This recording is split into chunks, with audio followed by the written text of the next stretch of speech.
не только русский. I have to switch to English. Но я понимаю, я говорю немножко. Я учил русский много лет тому назад. Я не забыл все. I apologize. We were supposed, my wife and I were supposed to be in the hotel about 8 hours ago and get organized and prepared and all of this. We had a delay in Philadelphia, we missed a flight in Frankfurt, we got stuck at the airport passport office and then Kropka of Moscow. So it was all wrong, and that's why I'm sorry it is without much preparation. However, the topic we are going to talk about is so important for all of you, and it is in the core of my activities for many decades, that I think when we start talking about and discussing these problems, we will have a very interesting time together.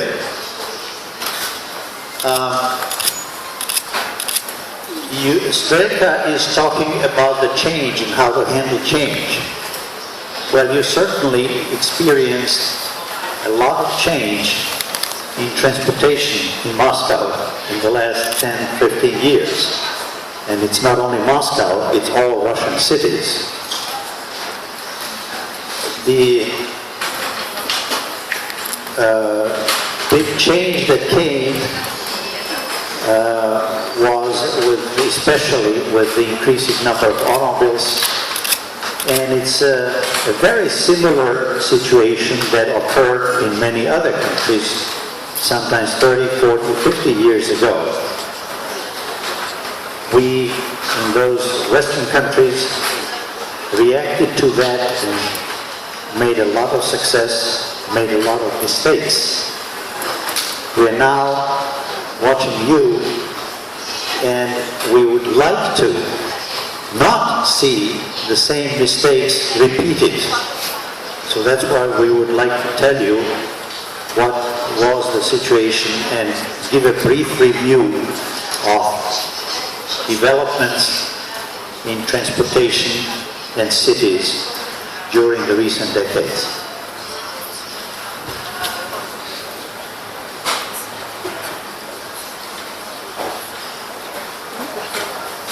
Это очень интересно. Мы 5 минут до этого поговорили.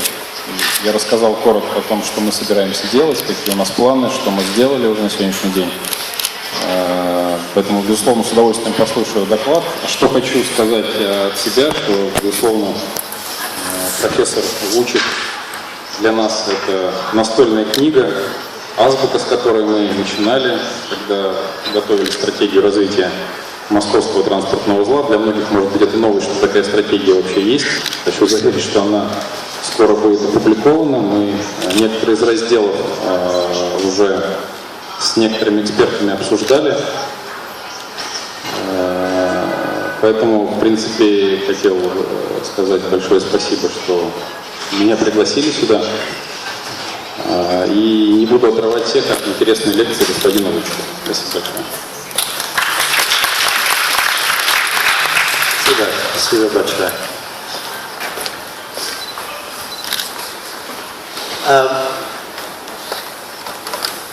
I will briefly present condition of transportation in cities around the world and review the developments that occurred during the last about 100 years. I will then review sort of family of urban transportation modes from walking to the metro and highways. I will discuss then policies for what we designate as a balanced transportation system, which means transportation system incorporating coordinated different modes. Number 5 will be how to achieve that coordination among modes. And then I will give some examples of problems in many cities, in different categories of cities and countries, their difficult situations and successes in some cities, and conclude about the lessons for the future.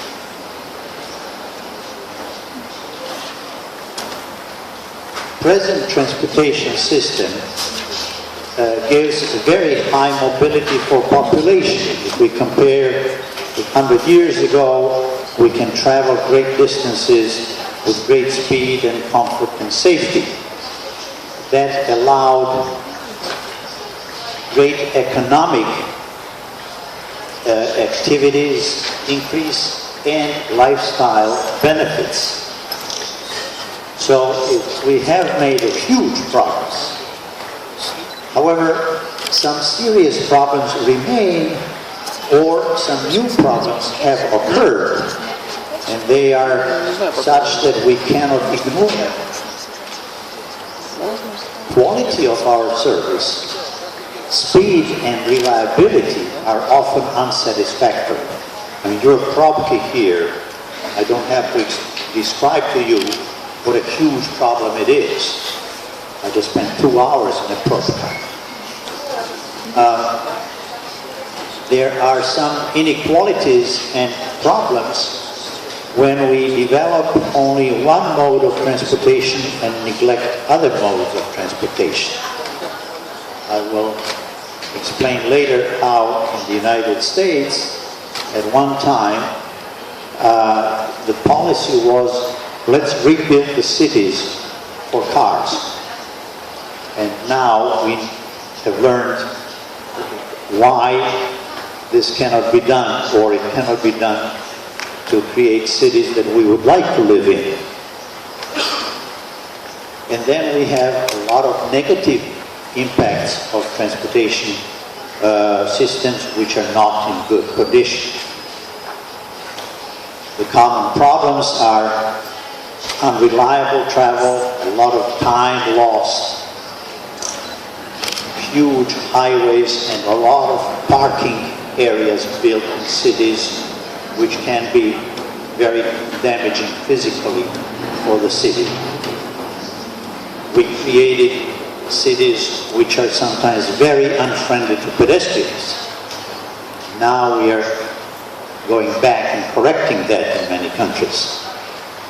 Environmental problems that we discuss in many respects, in clean air and in quality of life and so on, is greatly affected by transportation. Transportation can improve the environment, or it can really deteriorate it.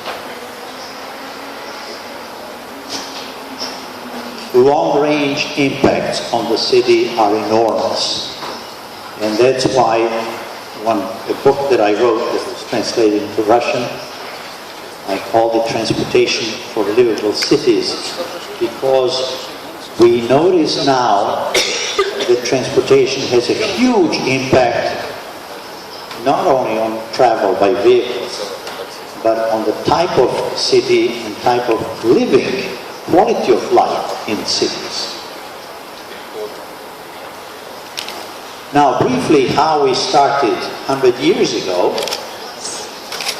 We invented mechanical transportation from 1890s and so on. First tramway, and then automobile, and then the bus, and so on. But around 1900, cities were built for walking, basically. Then, with good public transport, tramway particularly, the cities up to 1950 or so became so-called transit cities. And then came the automobile and created great mobility, but required a lot of rebuilding of cities, physical rebuilding of cities.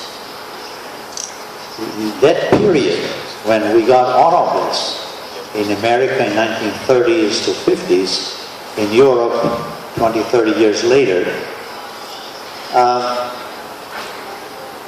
there were two different approaches to that. In America and many other countries, it was considered we have congestion, we should build wider roads. wider streets are not enough, so we are building freeways, M-cut. So we need a lot of parking, and so on. So during the period of since 1950s or so, in America, cities were actively, intensively rebuilt to accommodate the automobile. I could tell you extreme stories.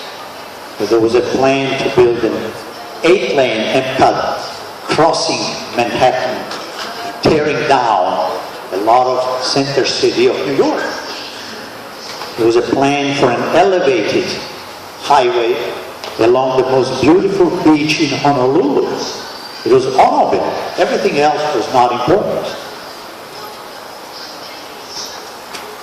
Other countries, though, did not go to that extreme. They adopted different policies, which I will discuss. Congestion occurred, and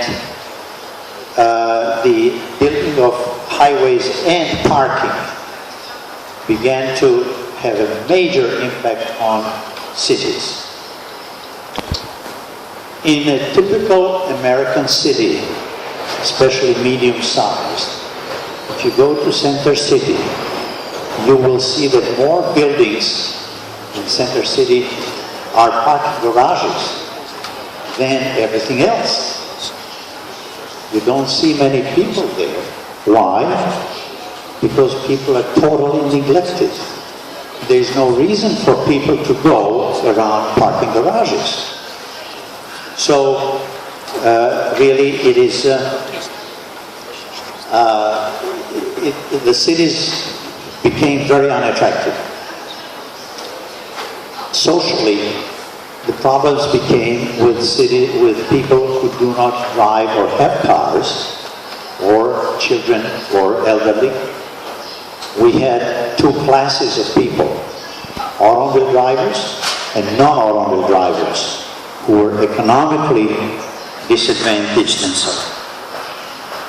We developed what we call now car dependency. The city and families, individuals, depend on the car. If there is no car, they cannot go anywhere. We're now discussing countrywide what a serious problem that is. I don't have time to elaborate, but now you have children cannot go to schools if you don't have cars and so on.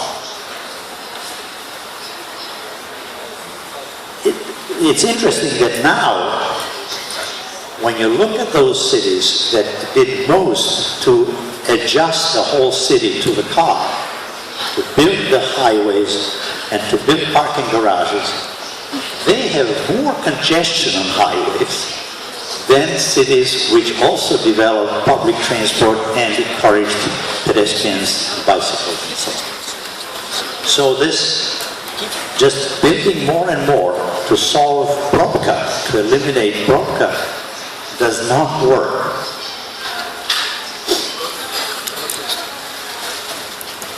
Why did we achieve that? Why did we get into that situation? We began to count traffic in designing our highways by the vehicles. So we gave the same right to a vehicle with one person as the bus with 50 or tramway with 200. It doesn't make any sense. But that's how we designed many highways. We began to favor private vehicles over public. Again, it doesn't make sense. We neglected negative impacts of vehicular traffic. But the most important big picture, a big problem we had, was that we were solving short-term problems, and we did not really consider what kind of city we want to have. It is the goal that we neglected, and that is which we are now emphasizing more and more, and there are many discussions really what kind of city do we want to have. Now I hear that you in Moscow and in Novosibirsk and in all your cities, people are getting cars. And you know, cars are great things. We all love cars, and they're fun and they're convenient and so on. But the problem is that cars cannot solve all problems, all travel. And if too many cars are used, the system of auto travel collapses. It becomes very inefficient. Prabhupada is not an efficient transportation system at all. It's not rational at all. So that we have that phenomenon that the individual interest, what we like as individuals, if you all use it, the system does not work.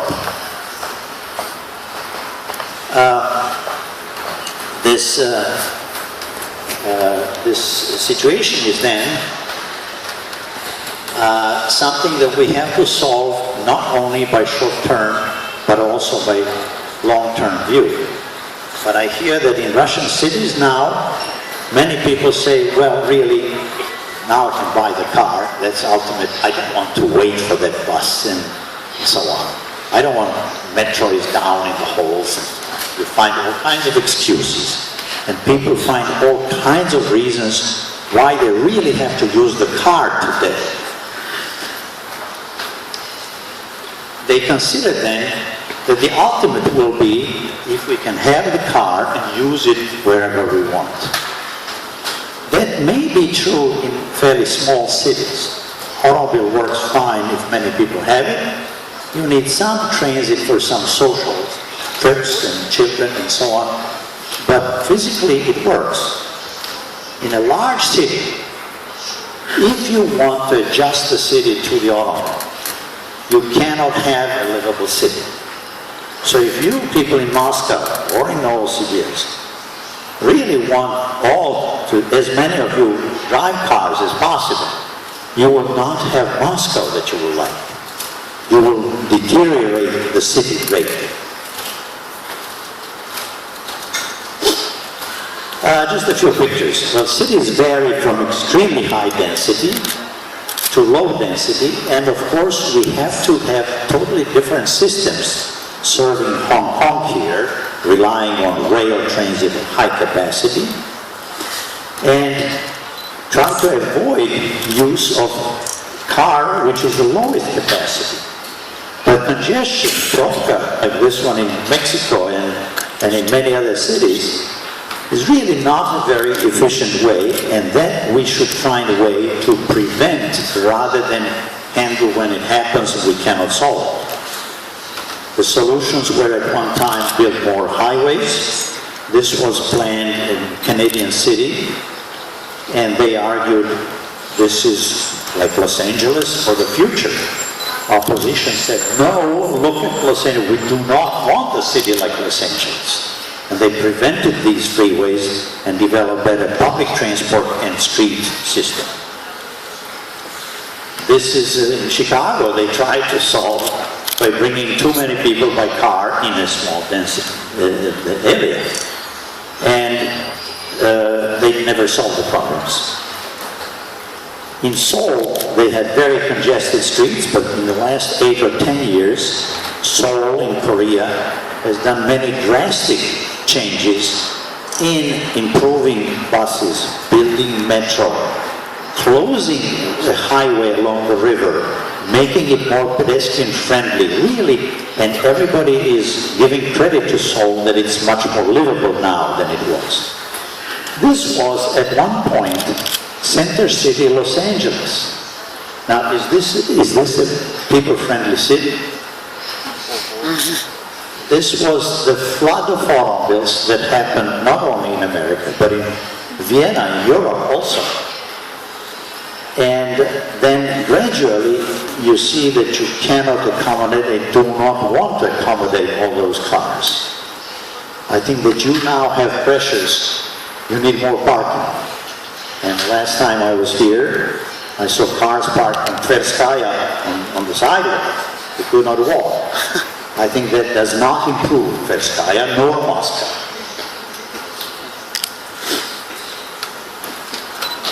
The problems that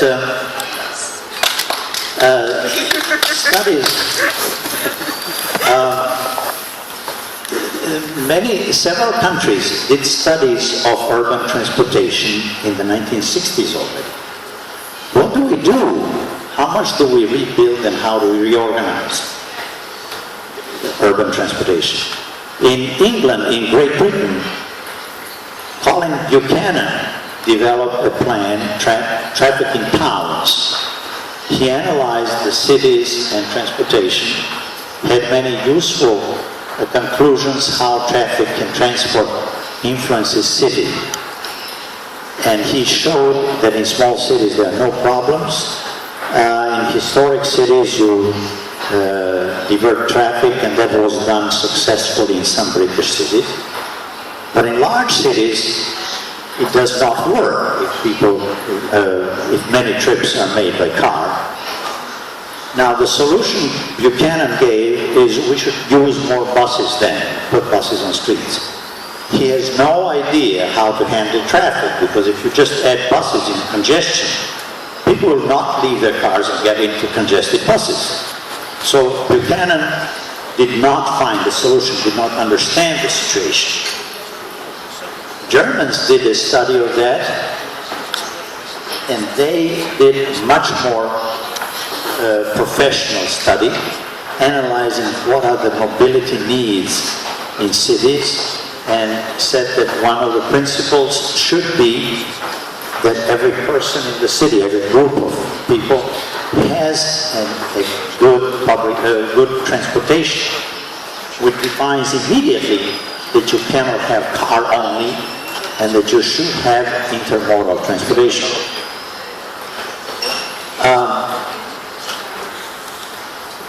So we learned from that experience in congestion that there is interdependence between city and transport, and that you have to take a systems approach and analyze the goal, and the goal is livable city, not only a lot of travel, but a livable, efficient city. And that can be achieved only by coordination of all transportation modes, and those are so-called intermodal cities. What modes do we have? Well, very briefly, of course, we have basically the street system with cars and so on and pedestrians, bus transit, light rail, tramway, and modern tramway, which is light rail transit, which has been developed now in many cities around the world very efficiently. It is much better than bus on street and much cheaper than the metro. Then we have metro, which has also been built in many, many cities, and Moscow is famous worldwide by its excellent metro. Then there is regional rail, which is increasingly used and integrated with transit. And then intermodal transit means you should coordinate all these modes. Now, in many cities, what happened was that when they built the metro, they said, now we don't need tramways, so we'll have buses only. And they ended up with only metro and buses on streets. And that is so-called bipolarized transit. That means they're using the bus, which requires very low investment, but has also low performance. And then for higher quality, you build metro, which is much better service in this direction, but also a much higher investment. Now, if you have only two of them, there is a big empty space between them, and you need that much more. I do want to emphasize that, especially in Moscow, that you do need metro, and you are developing it more, that you will have always buses on streets, but you need something in between also, because metro cannot give sufficiently large network. I will discuss that elsewhere in more detail. We have buses on streets which can travel everywhere, but if they are just in mixed traffic, it's difficult to get people out of their cars into the buses. I see in your Probka here, buses are going and fairly empty because they're not faster. So these are the different types of buses. Trolley buses I like very much, but you have to improve their operation. If you have congested traffic, you have to give them more preferential treatment, speeding up. Then buses can also be put on special lanes, and you get so-called bus rapid transit, which is operated in many developing countries. It has many advantages, but is not quite as good quality as is light rail.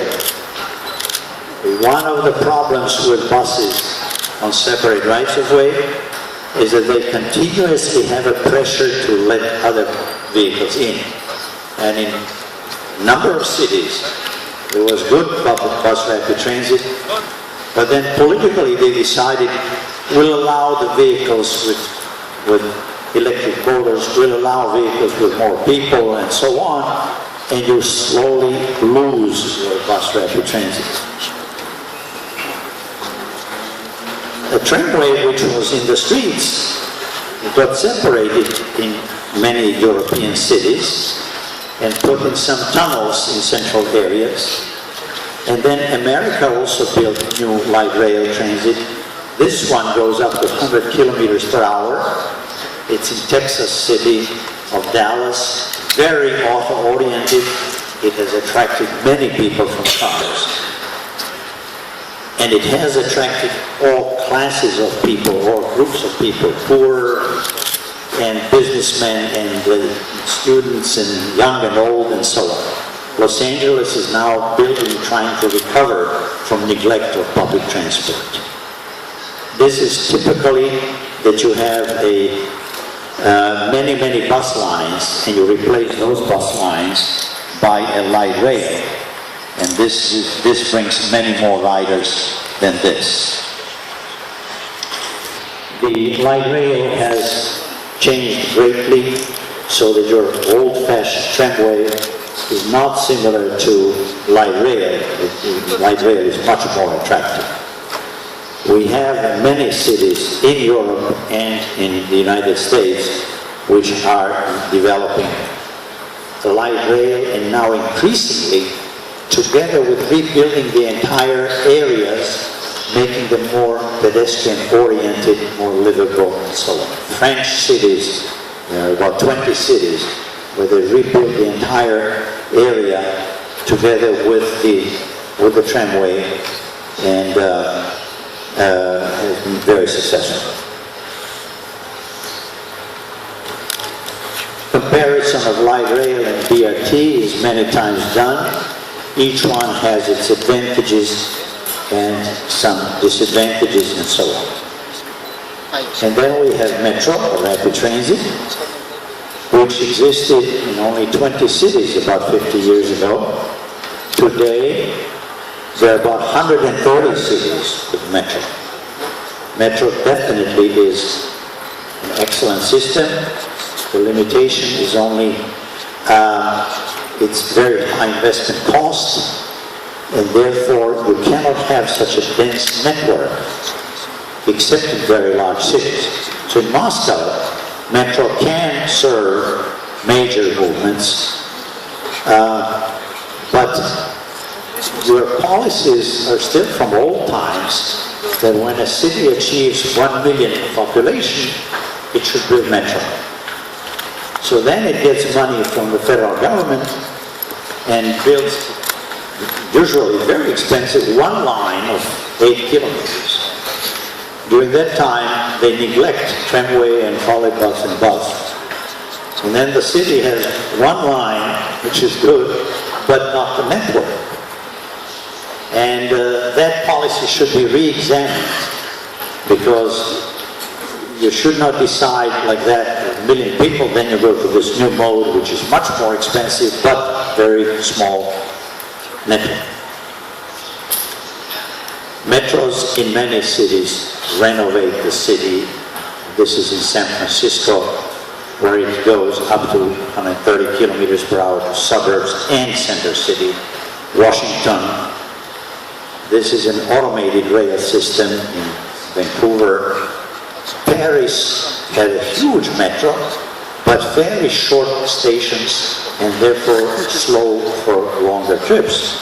They built a regional system in addition to the metro.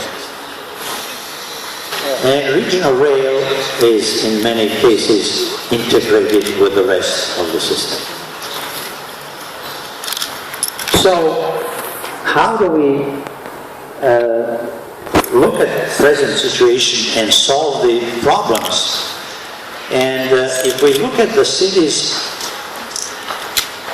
what do we need there? We need to have understanding of transport function and interactions. This understanding, I mean really to see what is the relationship of transport in the city and what modes we have and how we coordinate. We have to study the present conditions and future. Define goals and objectives. What kind of city do we want to have? This is very important. Then we need technical expertise, we need public and political support, and we then design the system and operate. The city should have coordination between not only built for transport, but also economy of the city, industry, environment, and so on. So this should be all coordinated within the city. Sorry.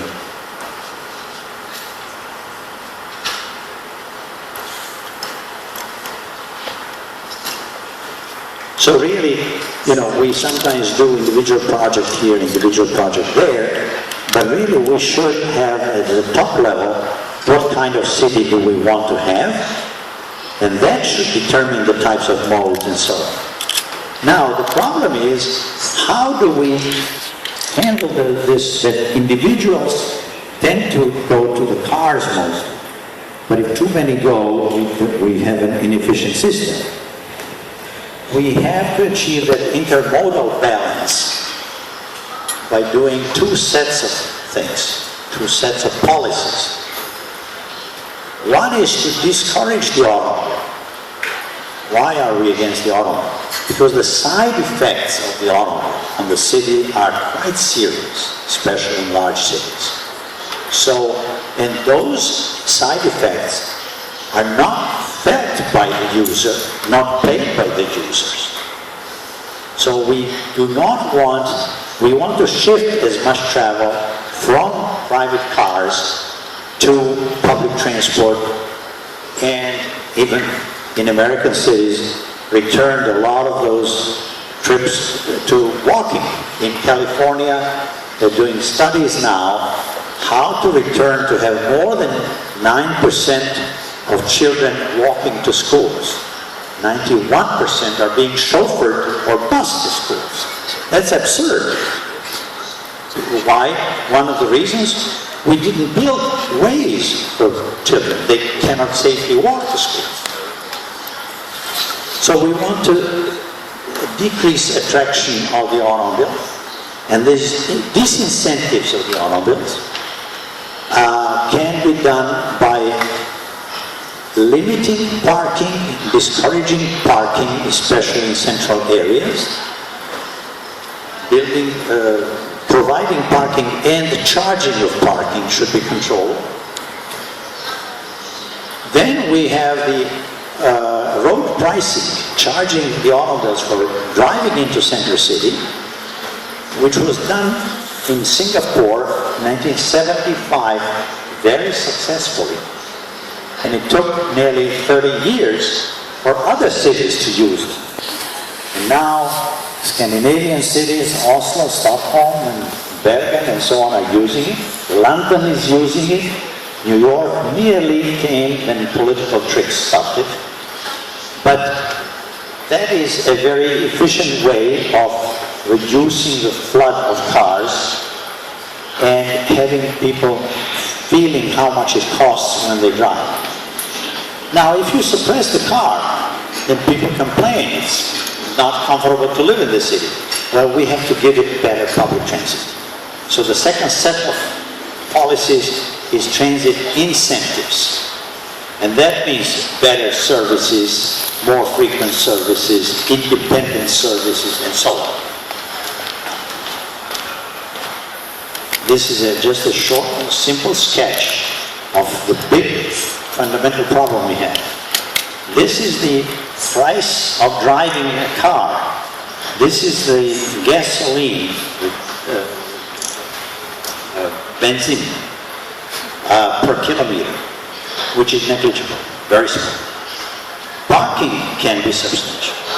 But if we don't count parking or subsidize parking, then we have this cheap that is even lower than the bus or rail fare. Is this the picture? No, that's not the whole picture, because these are also fixed costs and social costs. So people decide on this cost and they impose this much cost on the others. We have to have some reflection of these costs on the driver, and that's road pricing and such things. Financing of transportation, and that every city, of course, that's the basic question. I'm just listing here major issues that are being discussed and decided. Financing, organization, and structure. Infrastructure versus operating costs. Government versus users. Different governmental levels. We have 3 levels in the states: local level, and then state level, and then national level. User charges. Should the user charges reflect the value of service, or should they reflect impacts? And that is done now. Switzerland is charging tolls on the roads to reflect the damage of trucks going through Switzerland, and so on.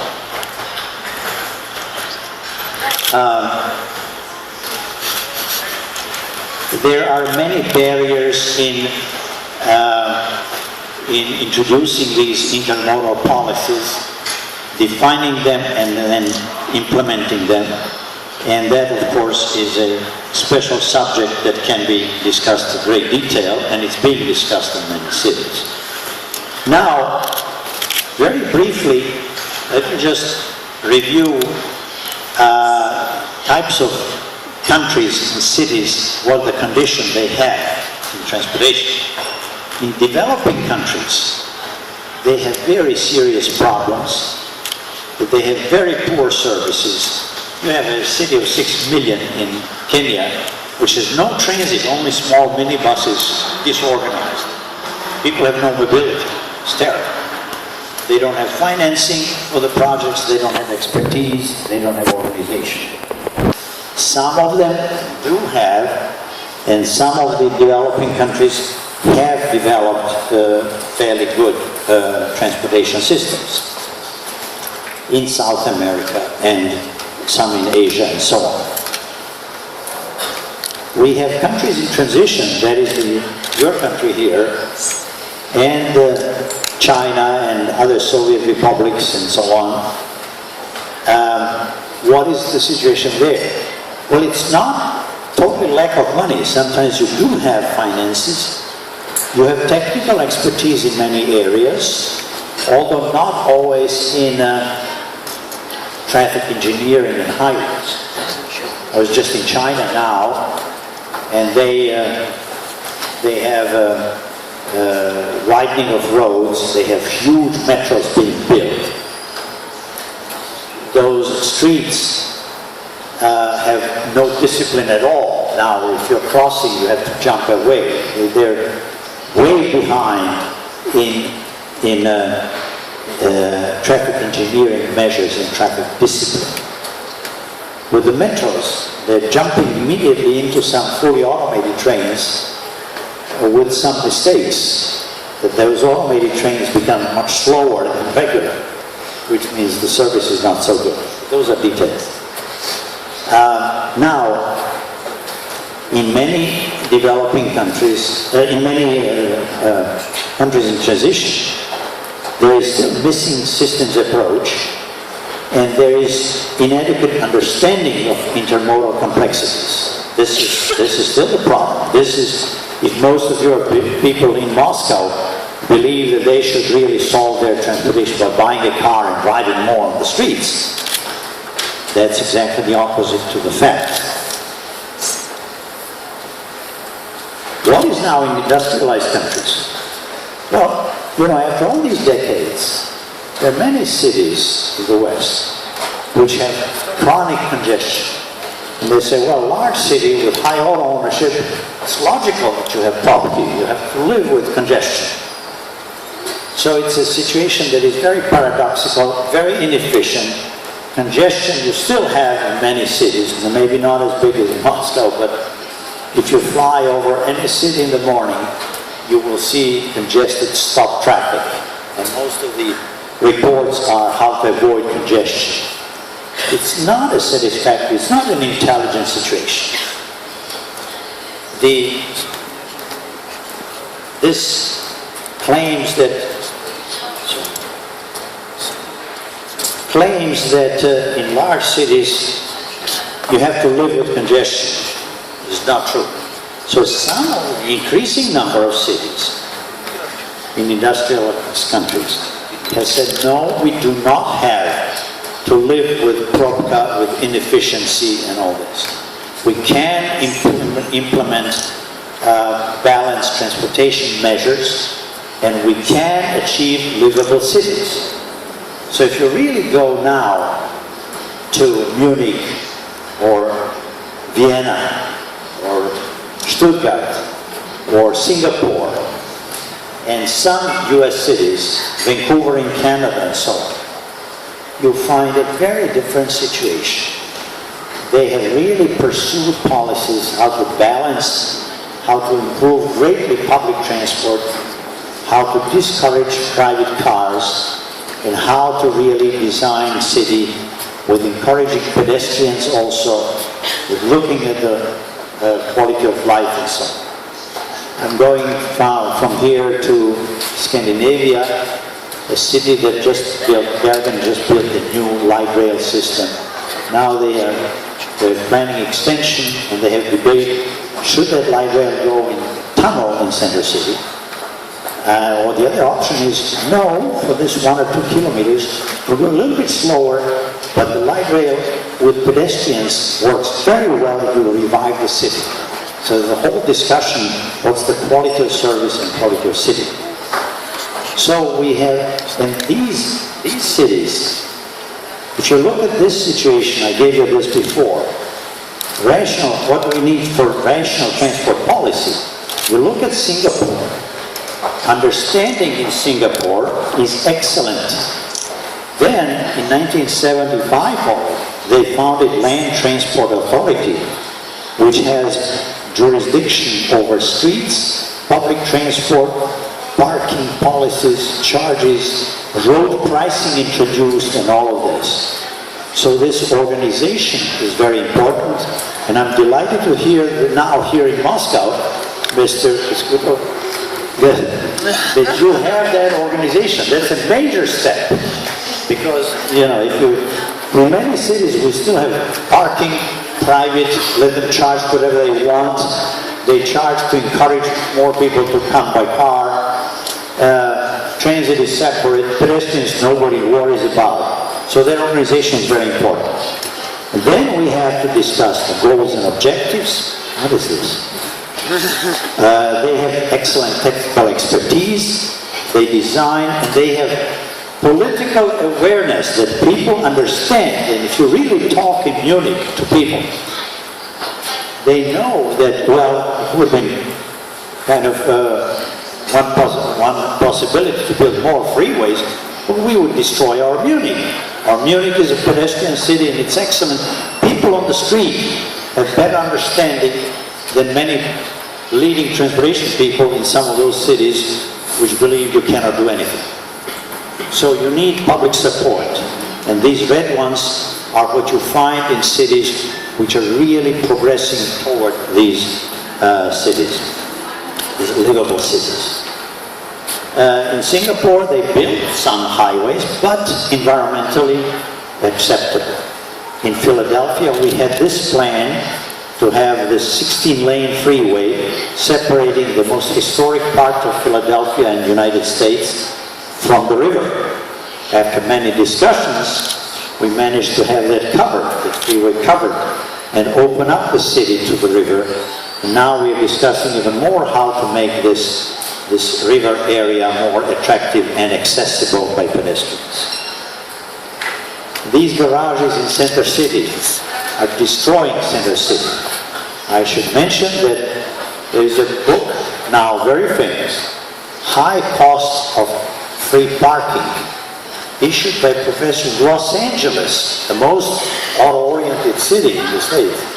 He's showing how many American cities have been destroyed by all these parking in Center City. They are made really not attractive, and he's showing what negative impact it has on living style and the entire cities. This is Munich, which had the busiest street here next to the Rathaus, the city hall, which is now pedestrian, and the whole area is pedestrian. This is lively at all times. That's why Munich is one of the most livable cities in the world. Smaller towns also have pedestrian areas. San Francisco, when San Francisco rebuilt and built the rapid transit metro underneath, they developed a surface much more pedestrian friendly. And San Francisco is one of our most livable cities. And in Canada, they coordinate metro with the higher density development on the surface. So you can see here that there is a metro station here and there is a metro station here. So land use transportation should be coordinated better. And I think that's one of the things that Moscow is faced with, especially with the expansion of agglomeration. So we can see the joint features in these progressive cities, that they strongly encourage public transport. They also are increasingly introducing charges for automobiles to discourage people from driving. Pedestrians are protected, and not only protected but encouraged, and so on. And when you look at the situation in these cities, what are the most important things? Is it money? Is it policy? Is it all this? Really, the basic element is good understanding of these relationships and conditions.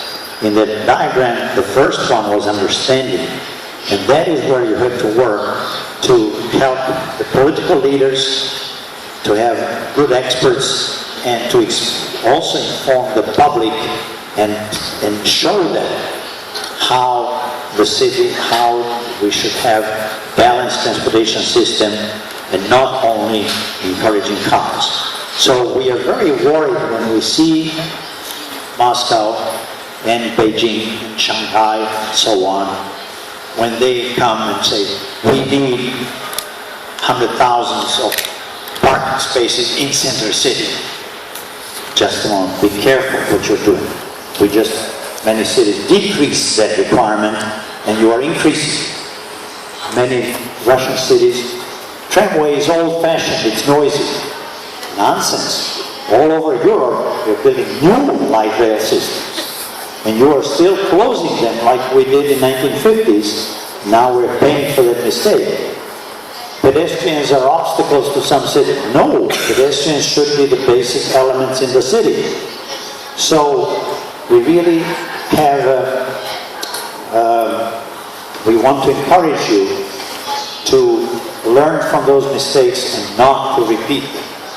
That will be the, and in that model of rational transportation, it's that understanding and education of people, so that if you educate political leaders, civic leaders, you can have the guidance they sometimes ask you for assistance. They're experts, they ask, you have to help them with that.